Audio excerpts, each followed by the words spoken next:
Hey guys, I hope that you are having a wonderful summer so far. I don't know about you, but kind of at the beginning of every summer, I always have like a list of new tricks that I want to learn for the summer. And I love to come out on the boat and try to learn some new stuff, whether it might be, doing a 360 on a surfboard or whatever. Like at the beginning of every summer, I'm always like, I'm going to land this, I'm going to land this. And now as a wake coach, like I get to come out here and coach other kids and help them to land some of those tricks for the very first time. And it gives me so much joy and so much excitement to see stuff going down where, like, somebody comes out and they land a 360 or they land their first back roll or their first tantrum, like, and they're so excited. I know that, like, they've been thinking about that for a long time, and to see them be able to land it gives me so much joy and so much excitement. Um, Today we're in this Bible study, and we're starting a new series on the book of Philippians. And Paul wrote the book of Philippians as a letter to the church at Philippi, which is in today's modern day Greece. And Paul is sitting in prison, and he writes this letter to the church in Philippi. And he's basically like a spiritual coach for the Philippians. And he wrote this letter to them to really encourage them in their spiritual growth. So today we're going to be looking at Philippians chapter 1, verse 1, all the way through verse 11. And Paul is just filled with this thankfulness and joy and great love for the Philippians. In verse 6, he says that he is confident that he who began a good work in you will carry it on to completion when Jesus comes back. Which basically means that, look, God is involved and invested into your spiritual growth. He is at work in your life, and he is working for your good. He wants what's best for you.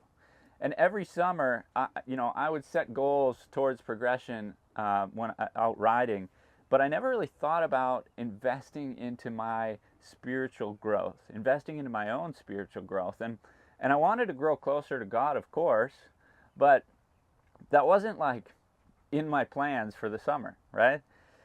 But here, Paul's hope for the Philippians is that they would grow spiritually. And so he's sitting in prison, and he's filled with all this thankfulness and joy, and he writes them this letter to encourage them in their spiritual growth. Okay? So in verses 9 through 11, this is what he says. Lost my page.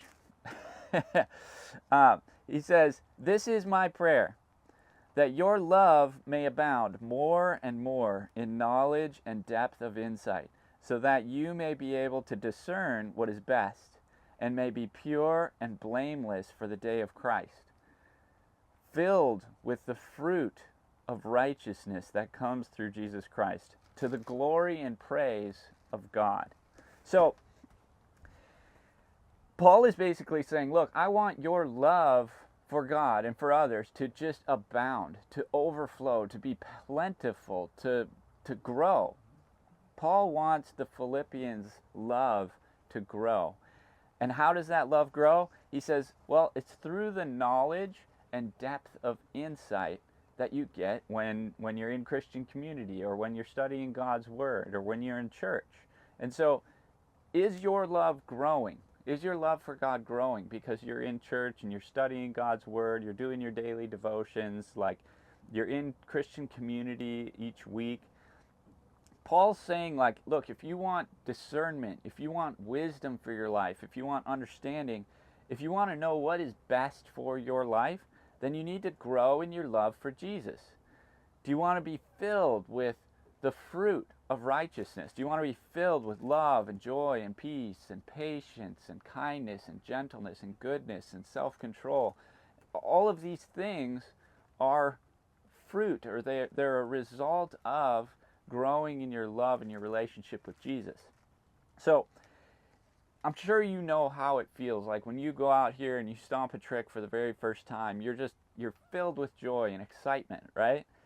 Imagine the joy that you will have as you grow in your love for God, as you grow in your relationship with Jesus. So I want to challenge you to make it your priority to be at small group every single week and intentionally invest into your spiritual growth. And look, I get it. If you can't be here one week, that's okay. You can go on to YouTube, go to Jay Saw Ministries on YouTube, hit the subscribe button, and you can be plugged in and follow along as we study through this book of Philippians.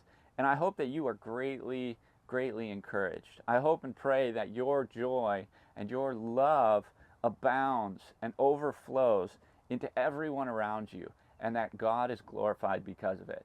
I'll see you next week, guys.